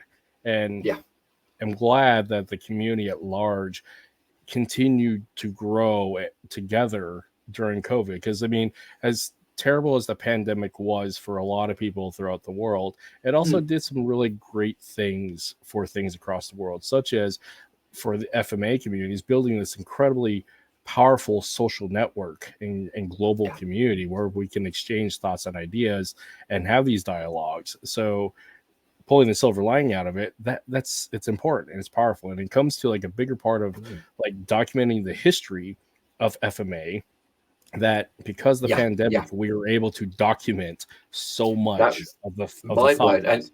And what would have been Mark's books. So where I would have just been stuck with Mark Wiley's books, trying to learn everything. Suddenly I had Dean Franco interviewing all these people and telling me names of instructors I didn't have a clue of. And that was brilliant. That opened the world up. So we were forced to be closed off, but we refused that. We uprose against what they were trying to oppress us with, and we went out and we did even more than what we were supposed to have been doing. Yeah. And from my own side, though, which is interesting, because I came back to the community after the pandemic had lifted, because I had shut down the gym in 2019, had my suicide attempt, and I really shut myself off from the world to heal, get through that victim mindset, and just go through that process. And it's been up to this point where I've come out in small spaces and different levels to be able to reach out to the community. So what's interesting for me coming after the fact is I'm starting all over, because I got rid of all my social media from before that time. And I literally isolated, self-isolation away from the community. So I missed out on all of the great stuff that occurred during the pandemic within our FMA online community. Although looking at it, I would have not been able to be as who I am now and trying to be during that phase, because I was still stuck in that victim mentality, still stuck in that woe is me. I get it, but I think that's all part of being a warrior as well, though. We need time on the mountaintop sitting and contemplating as much as we need time downstairs sweating and beating each other up. So we need to, and we realize these things, and we realize the fatalities of it and the totalities of it, because we're thinkers. It sounds daft that we spend our time trying to knock each other out, but we think more than anything. It's like atheists. As an atheist, that atheists know more about religion than religious people, and it's kind of like that. We do the same as for being warriors. So it's part of the warrior culture to lock yourself away every so often, and hide for a little bit and concentrate on yourself. I messaged my Pekiti guys and said to them, look, sorry, I wasn't being much of a student to you last year, because I was concentrating on looking after my students. And so this year I've given the dojo to Sensei Tony, who's on here, and said, right, you look after the dojo. I'm going to pop in and out and come and train, but I want you to do this so that I can then do a bit for me now. We've got a good group of guys and girls that come up and play regularly, and are like-minded individuals, because that's the other awkward thing with martial arts, is finding individuals. So I don't know the figures for the FMA community, but usually we tend to say it takes about 2,000 students to make a black belt. Yeah. And then for every Dan grade after that, you're losing at least 2,000 to 5,000 students between. So the fact that I'm fifth Dan means that there's about 20,000 students that have stopped doing it in the time it's taken me to get here. You're in that 1% of the 1%. Yeah, and finding those like-minded souls. But we still stay friends with people that no longer train with us. So I've got a good community of friends that I've trained with over the years. And we joke it's because they put us in life-threatening situations. You know, the people that have tried to choke me out and the people that have stabbed me, and the people that have woken me up when I've been unconscious are the people that I trust most in the world because they've saved my life, literally. Yeah. But we still, even though they no longer train, they are still part of our lives. We don't shun them and go, no, I'm no longer speaking to you because you're not going to turn up on a Tuesday night and train. So they are still part of our lives. We've given, as instructors, part of us to them, and they've taken that away. Which naturally leads into one of the most common, but also one of the most important topics that I bring up in this podcast is, again, this is kind of a coaches coaching coaches about life to a point. Is this issue about you share yourself with other people, you get involved with them, you get to learn their truths, you get to learn the weight of that consequence of knowing people and their truths. So it runs to this issue about vicarious traumatization and compassion fatigue. Those are highly technical terms, but it's that issue of like the weight of knowledge and being affected by it, and the burnout process of it. So in my case, because of my incapability of dealing with those things, clearly I got burnt out, led to the suicide attempt, and it's taken me that time to come back. My question for you and anybody who comes on this podcast is, what has been your experience, if any, with dealing with vicarious trauma and compassion fatigue? And on top of all that, what has been your process to move beyond that? And so with that. But the biggest one for me, I'm reading Royce, but you're using big words and I've got a small brain. Yeah, exactly right. It's this how we grow and stay healthy as individuals and as a community and as martial artists. Yeah, totally. In your area, I'd love to see your dojo. I've seen so many videos of inside your dojo, and I want to see the shopping centre and the rest of the outside world that's around it. So one day we'll get there. That's the other thing. Very briefly before I go on to the really, really cool stuff, we were talking about how people have helped me out. And how people from the FMA community have been giving.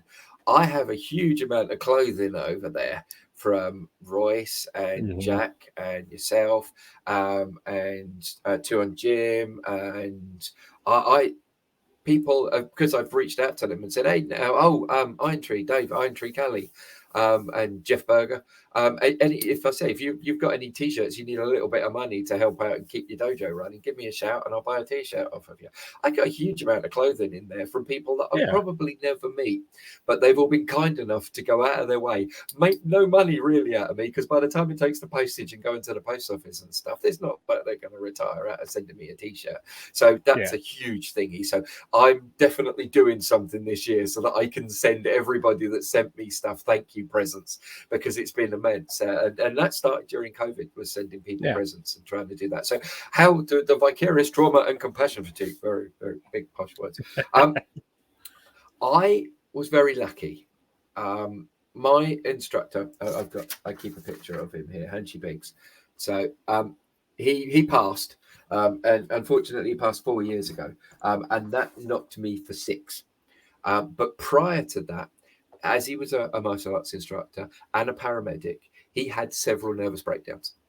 And he was not living a good life. And it was going up and going down over the 20-odd years that I was his student.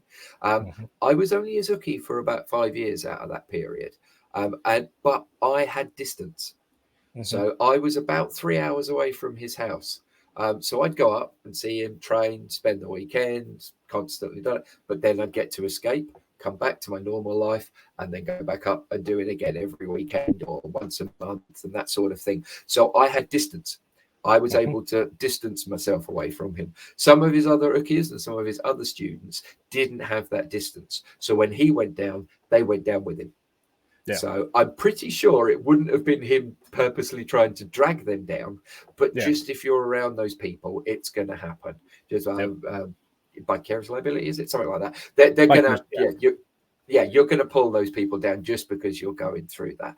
But because I was able to escape, it was spectacular to me because I only saw the good sides. I'd go up, we'd do the thing, and even when he was down, I would only get him being down for a couple of 3 days, not for, there was an end in sight.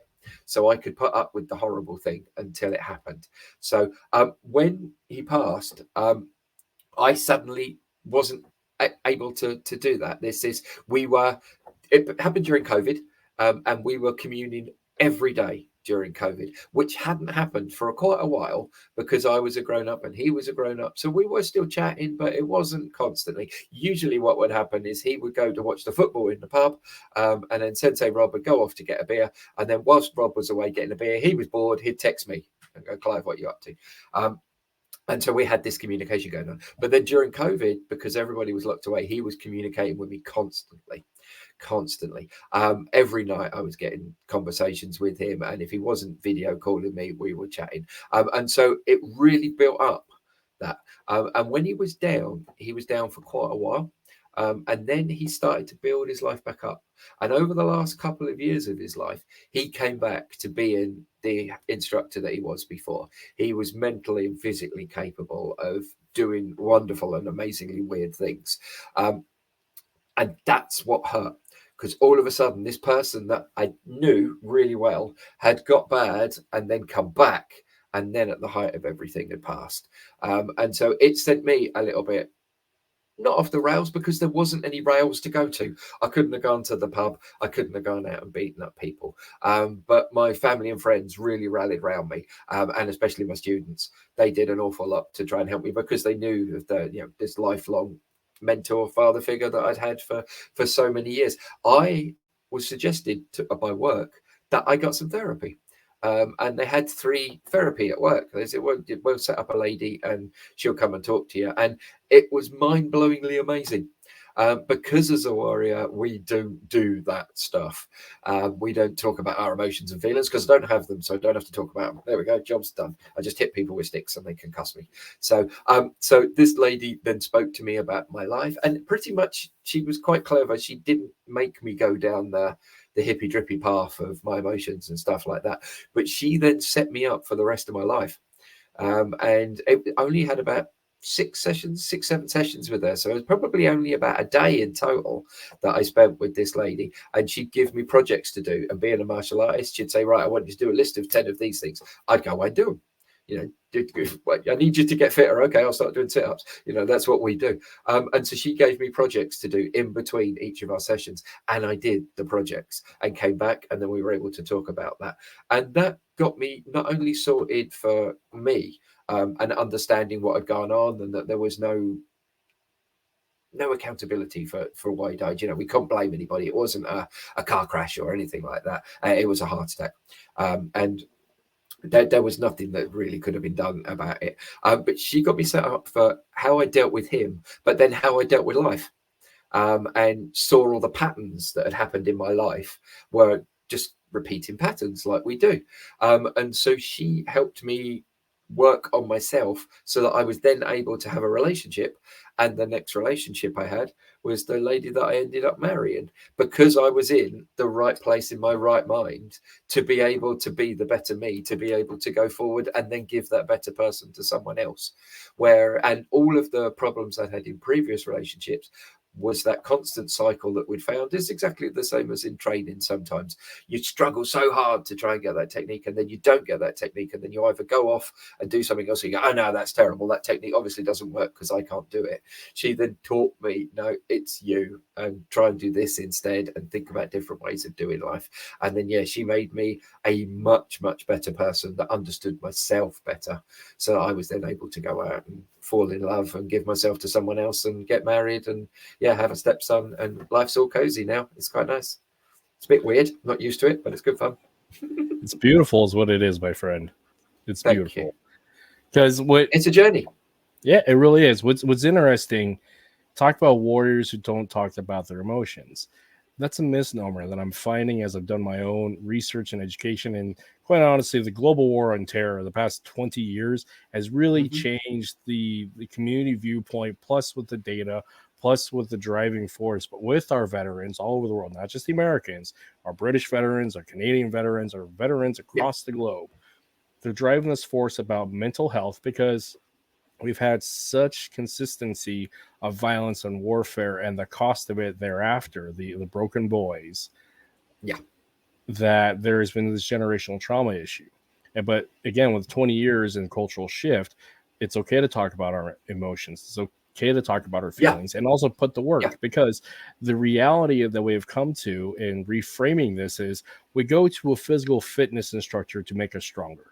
We go to a doctor when we're sick. We go to a mechanic to fix our vehicle. So why not go to somebody who is a behavioral health specialist to help us with our behavioral health issues? That's it. So accepting that and going through that process to make us better, I think we are in a space in our society now that we can get accept that, and it's generally accepted as a society, and we actually have the means to do so. Because in the past, in history, the emotional warrior, we specifically, I'm going to use it with the samurai tradition. You had these beautiful poets and artists, and that was their process of decompression through violence and keeping it uniformed. In the Native American traditions, we also have this process of coming back through the labyrinth and the tribe healing the warriors as they came back, and they give them the opportunity to say their piece, dance out their situation, and grow that accountability and gratitude bond between them and the tribe. And for some reason, for quite a long time in the West, there wasn't that connection because because we just pushed them away. But now there's a greater acceptance, and it's beautiful to find out the process of which people figure out how to make it work for them and establish those boundaries and affect those. Because what is beautiful, and my friendship with you and many other people is that who are attached to you, is your overall excitement is infectious. That positivity speaks out. And this is where, again, an uplifting community comes from people who are uplifting. And that is one of the things that I really appreciate you. Because like going back to like how we originally met before I shut everything down in 2019, we met online through another podcast, and we've continued that forward. So, and we've gone through our cycles with that. So no, that's it. It's been a journey in that, and even to get here. And this is the first time we've actually sat down and had a proper chat. But we've had enough texty chats to know that the other one is an idiot, for want of a better way of putting it, a very British way of putting it. So I've got quite a few friends that were in the forces, and some that got PTSD and that. And the way that we deal with things and communicate now has changed hugely drastically, especially in the forces. Our grandparents, for instance, they used alcohol to solve it. That was it. It didn't happen. Drink it under the table. Whereas now, my friends, I can sit down openly and we can chat about how they're feeling, which feels uncomfortable, feels weird. I wasn't brought up in a family that did the huggy kissy thing, but it's something we need to do in order to progress it and make everybody better. And that's the plan of us all, to keep moving forward and make everybody better, everybody around us better. Then we won't need to do the martial arts. Put ourselves out of business. And again, it goes back to the thing of why we fight. We fight out of love, and we do this out of love. And so why not do the things necessary to continue doing the things that we love with the people that we love? And part of that process is we got to get ourselves physically fit and emotionally fit. So we got to do the work. And that's how we get better as a community. So being one of those people who helps drive that community positivity, my hat's off to you, my friend. So thank you. Thank you. I appreciate that. Well, it's not for everybody. I think that's the other thing as well. We're not the same as other people. So some Yeah. people are incredibly enthusiastic about stamp collecting. Some people are incredibly enthusiastic about this. But yeah, we're just one thing, and we need to meet other people as well. We need to go out and commune and chat with other martial artists and bring everybody together, and then it gets better. You know, last year I did my first ever multi-arts course that I'd never organized a thing before, but I figured I'd better do this now. It's the perfect opportunity. I can use the excuse of the 25th year of my 50th birthday to get everybody together. I've got it down here, and I got all of these nice logo people to come and play.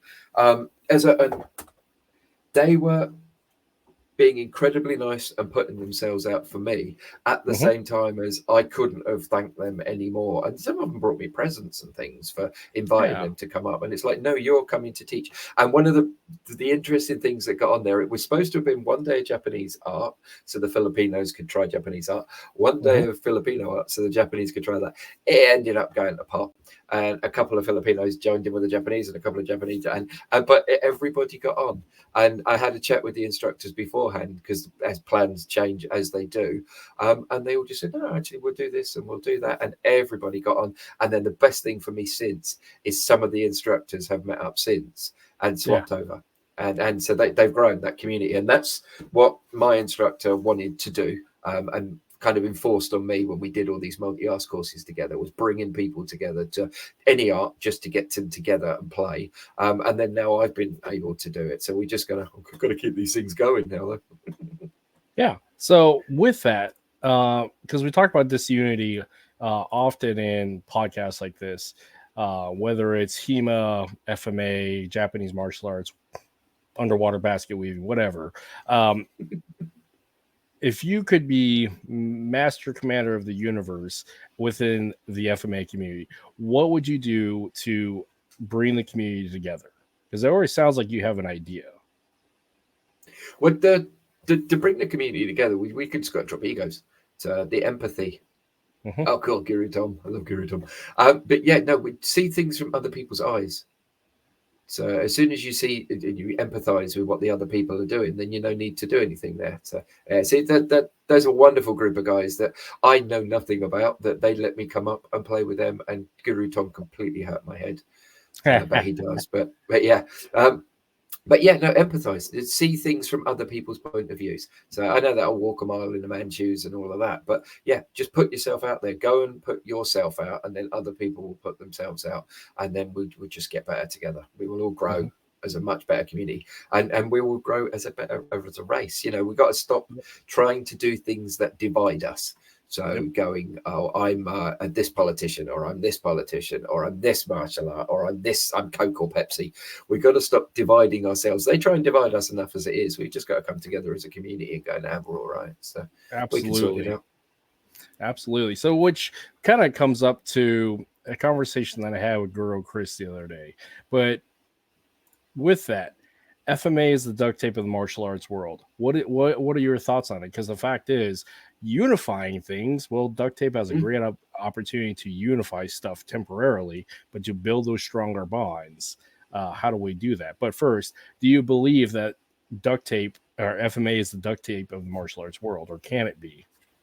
It's a great way of putting it. And yeah, I watched that interview. It was good. I enjoyed that one. But I like the analogy that it is the duct tape of the martial arts. And I think it is because of the enthusiasm of the instructors and the willingness to put themselves out and get on with each other, which takes us back to that first bit. But that's what I see. And that's why if you give them the opportunity to turn up to your event, whatever it is, they will be there, and they might not be hundreds of students, but they will be there and will give you their knowledge for free. And so that's how we then come together. We just start sharing it this way. I know people don't like learning new things because it's uncomfortable. Even in our own world, people don't like learning new things because it's uncomfortable. But that's the only way. That's how we all start off. That's that uncomfortable feeling. I've got to get used to feeling uncomfortable if I want to be a martial artist for my entire life. And yeah, put yourself out there. Go and be friends with everybody. Everybody's got something to teach you, even if it's some weird little fella that you wouldn't normally talk to. I guarantee they've got something that the teacher that you didn't know before. So I did as a famous wrist lock called Kodagage, as we call it. And I'd been doing that for about 20 odd years. And then someone said to me, if you just do that, it totally changes it. brilliant. Why had I not seen that? Through myself, I couldn't find that. But by someone else helping me, I found the answer to something different that I never would have seen just by me looking. I need other people.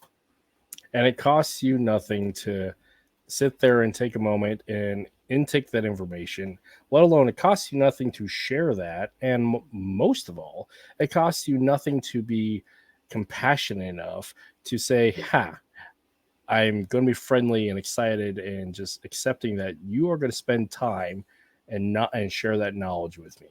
So, them pictures that you brought up of Guru Tom is a perfect example of it. So I'll travel up, me and my student Tony will go up and see him, and we'll spend an afternoon with him.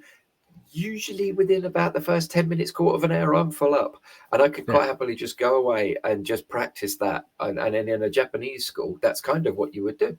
But we will then go on for about another 3-4 hours of him just giving all this stuff out to us. And he's just like, right, I've got to take as much on as possible. I've got to write it down. I've got to video this and go away and practice it, so that he wants to then give me more stuff in the future. So he's imparted this knowledge to me. If I just go, no, right, I don't want to play, then he's not going to want to do that again. But if he goes, oh, actually, Clive might not have got that bit right, but he got that bit spot on, and I can see that he went away and practiced that bit, then he's then going to want to impart more knowledge of me, which is only going to make me better. So we're going to help each other big time grow, but we've got to do it. You've got to go there first. In the hypnotism world, if I want you to be happy, I have to be happy.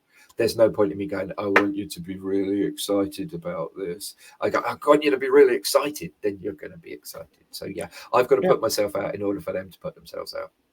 And it circles back to this whole thing about this podcast and interacting with people online, is that I want to interact with people who are generally excited and has something positive to bring to the community, even if there's a disagreement, but they are conscious, aware, and emotionally and intellectually mature, whatever, that they are willing to come and say their piece respectively, go through that process of disagreement or agreement or agree to disagree, but they're respectful in a matter, because it costs nothing to not be an asshole. So and you had a great one with Tu and Rob and Paolo, and that is a perfect conversation. We don't have to agree on the same thing, but it doesn't mean we can't talk about it, and we might end up walking away learning something from it. Yeah. So, and again, this is where the things I've always appreciated about you is your enthusiasm and just general love and support of this community. So, again, my friend, thank you. Thank you. Yeah, I think actually this is a good place to stop, because we've been at this technically for 2.5 hours. So, yeah, do you have any closing thoughts or anything you want to put out there for me to share with the community? No, all's good. I appreciate it. And if anybody wants to ever watch anything of the videos and stuff like that, and then message me about what the hell was it you were doing, or even if you watch it and you go, you're doing that wrong, great, tell me. That's the only way I'm going to get better. And as you guys, as Filipino martial arts, you know an awful lot more about that particular bit than I do. So, yeah, please pick holes in me, and because that's the only way I'm going to learn, is if you help me out. So I appreciate that, thank you. But there's me, Hastings Dojo. So but no, you keep doing what you're doing, sir, and you keep promoting people. And the chicken works. If it's fun, people are going to want to do it. If it's too murder, death, destroy, then people are not going to want to do, and they're not going to grow. They're just going to be the same ignorant people that they were. At the end of this conversation, I've learned a lot more about you than I knew at the beginning of this conversation, and that's pretty much all I want in life. Yeah. Again, the guilty, not the guilty pleasure, but the really selfish thing what this podcast allows me to do is I get to have great conversations with interesting and cool people. And cool. If I happen to share it, with people, that's fine. But selfishly, this is me having a great conversation with a friend, and this is why I love doing it. So if you were closer, we'd go out and drink Coca-Cola together, because we're far too old, and it's going to be a Sunday night here. It's lunchtime for you, isn't it? It's 10 o'clock here now. So yeah, it's about that. So again, my friend, thank you. Oh, my pleasure. Appreciate it. Thank you for all that you do. And you keep being clucking mad, because it works. So if you're smiling, you're doing something right, in my opinion. So we'll keep it up. Agreed. I'm going to drop you down, hang out in the lobby for a sec, and I'll just close this out. Sir. Yep. Well, everybody, that was a great podcast. Clive, like I said, is one of my favorite human beings. in the space of the FMA world, or just in general, even though I've never met him. This is the longest conversation I've ever had with him, but he is by far one of my favorite people that I interact with consistently. So be sure to check out all of his social media. He's got some great stuff out there, and more importantly, just get to know the guy. He's just so pleasant, and yeah, this is definitely one of my favorite podcasts. I hate to say I have favorites, but this has definitely been one of my favorites. So bit of business coming up. I have another podcast coming up on Tuesday with the two FMA nerds talking about stuff. Look for the flyer. I have a tendency not to promote out on the podcast, but the fact is, look out for the flyer. I got something cool coming up, so he knows what's going on. But yeah, look for that flyer. I'm also uploading the two FMA nerds podcast on Spotify, so find it, look for it, subscribe to it, please. Thank you. And yeah, everybody have a wonderful day. I'm not going to do a long outro. I might, but anyways, everybody enjoy. Thank you.